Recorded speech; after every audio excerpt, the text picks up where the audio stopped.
The main problem with us, in the month of Ramadan, we turn to the Quran. We read a few chapters.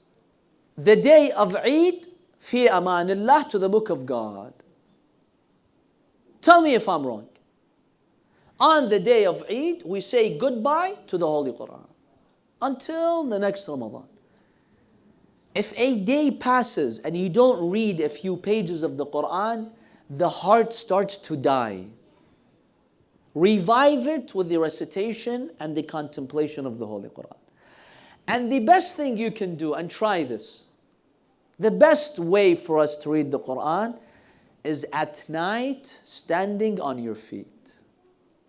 If you haven't tried it, brothers and sisters, try it tonight. You will feel a type of spirituality you will not feel elsewhere.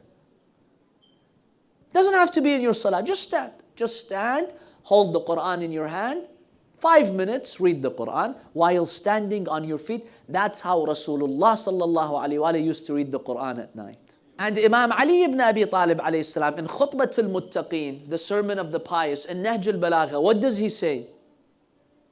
He describes over 100 qualities of the believers. What is one of them?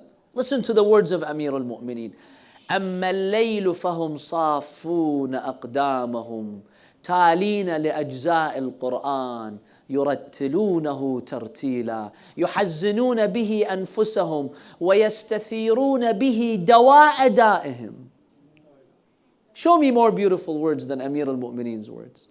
He says, when the night sets in, they stand on their feet, reciting the Holy Quran, and they become sad because they want to do more. They feel sad about the sins they've committed.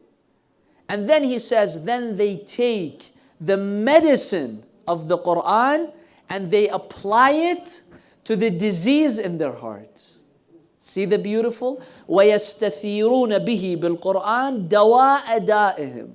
The Quran is the medicine, فيه الشفاء, for the hearts, for the mind, for the soul.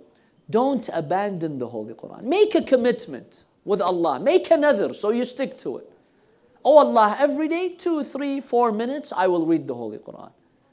When we leave the Holy Quran, our heart begins to die. This is the book of Allah subhanahu wa ta'ala. A believer is the one who has a special relationship with the book of God. It's his best friend. You cannot go about your day without referring to the book of Allah subhanahu wa ta'ala.